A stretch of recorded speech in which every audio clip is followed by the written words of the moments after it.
Oh, isn't that cute? In a way, I don't want to sit there.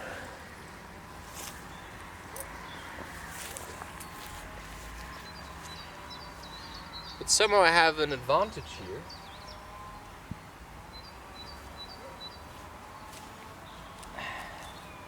And this advantage is that I feel like I don't have to shout as much. And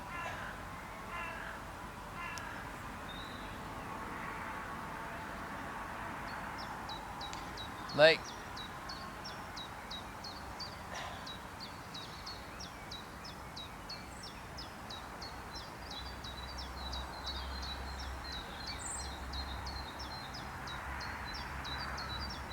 so maybe it's just in general a good example because this is like Bambi, right? That's the English name for the movie also. And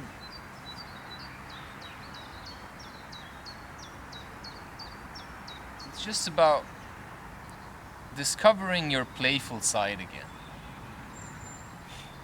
And I see this in a lot of people. They feel left alone, or they feel alone in general. And because this is like that, they don't do this, and because these things, you know. So it's about making excuses. And in the end, you're just comfortable and you're afraid. And yeah, I mean, sure, I get it. In winter, I don't leave the house, like, really often. Because I don't like it when it's cold. But I also trained to actually learn to be okay with it. So I did a lot of that Wim Hof training. But the problem is, when you stop, you can lose it again. But what you can never lose is the experience, how it made you feel. And there was one time where I was on mushrooms and I was in the forest and the ground was frozen. It was -2 degrees or something. And I was barefoot and I felt like I was in my living room. And that's the state you can have. Now I've experienced it, I know it's possible. But I have to work towards achieving that. And I mean, I already know that the body can adapt to cold quite well. And it's, for example, with my hands, they often felt really painful when they were exposed to the cold. But I just always refused to wear mittens or gloves because I just want, you know, my hands to be okay like this. And that sometimes caused me like really heavy discomfort because sometimes I lost the entire feeling, especially in my thumbs. And I don't know why, but that's just how it was with me. But I also kept, like, every time it's cold, I have that. And it's also about stretching out your shoulders, like your neck especially. Just now it feels like really tight. Whoa. I haven't done that in a while. I press here and it just goes all the way up. And that also, of course, has an effect on my mood. Yet when I'm at home, I'm too lazy to stretch, you know. The only thing I always do is like let things crack. But I'm not doing yoga. And why is that? I mean, I could do it more. I could do much more yoga.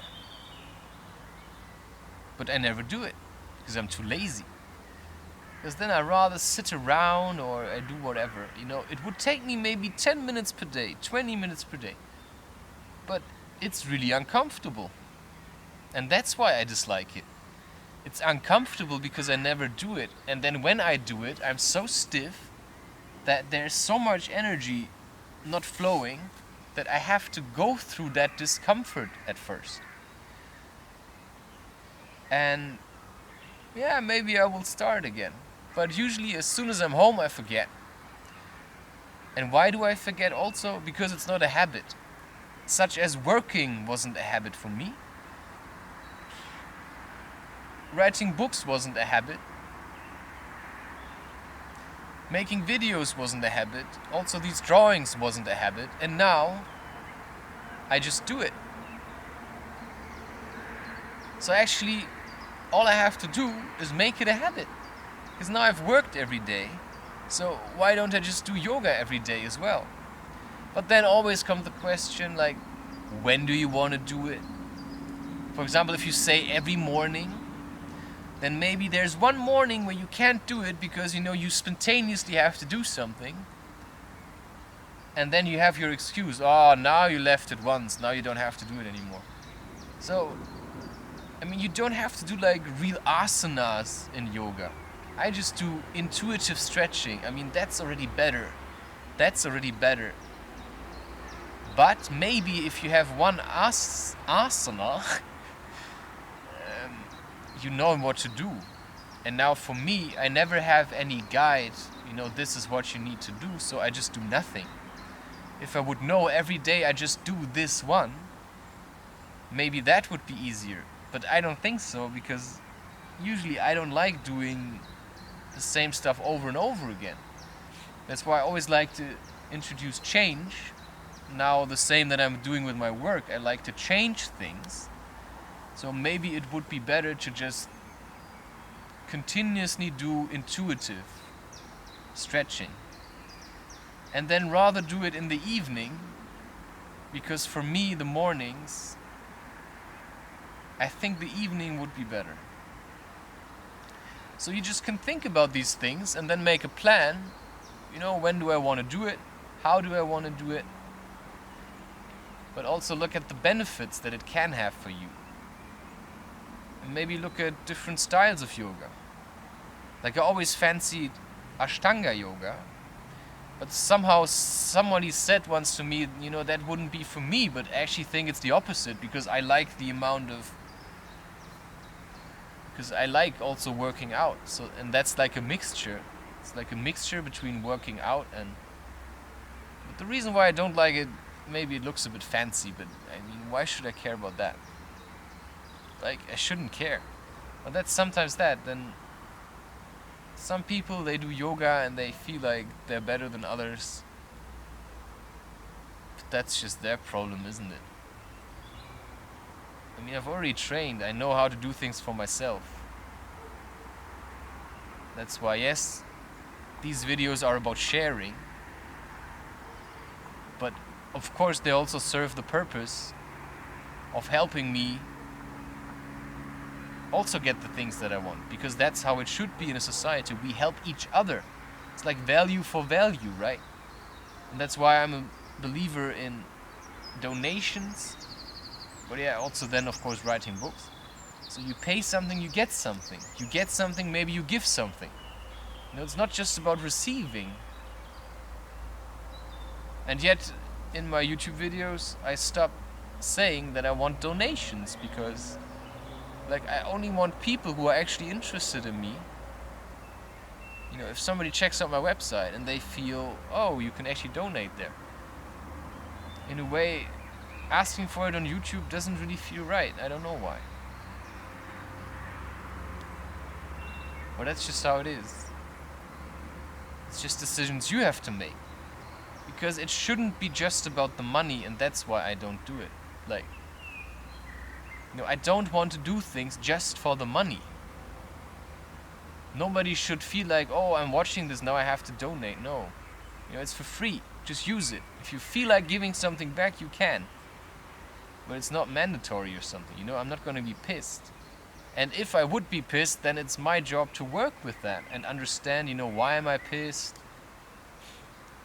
What can I expect of other people?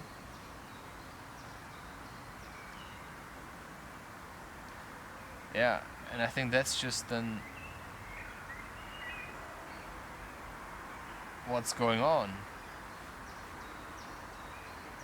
roughly.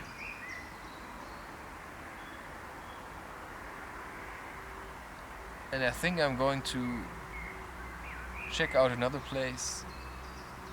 Somehow I think I want to, like, the next videos, they're just all gonna be in nature. Because I know I can film stuff in cities, but it's just really loud. And I mean, the attention is okay, I know I can do it, but I don't really see the point. Because it's dirty and all kinds of people looking at you. Plus, yeah,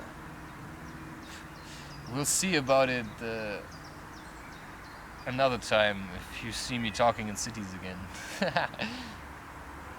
But it's just a feeling I have. Because actually also why I went into the city was I thought I had to introduce change because I thought it was kind of boring. But then there's people who sit every day in front of their computer and just film themselves in their room. Nobody thinks that's boring. I mean, at least I'm continuously changing positions. I change the way I dress, I change the way, where I am. Sometimes I sit, sometimes I stand. There's so much variation. Sometimes I'm cooking, sometimes, I'm singing or something. And still I think it's not enough. I mean, it's incredible what we can tell ourselves.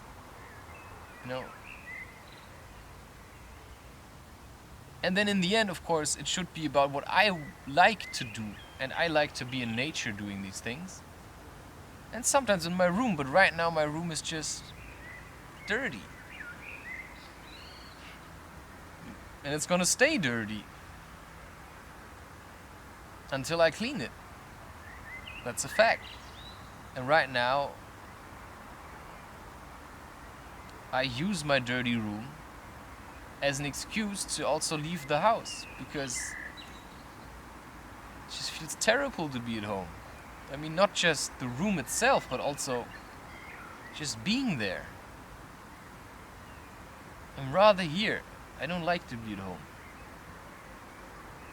Like, not as much as I try to tell myself for a while. And as much as I like being on my own, I also realize I think I need a woman in my life more than I want to admit to myself. That's just how it is. It just makes everything a bit different.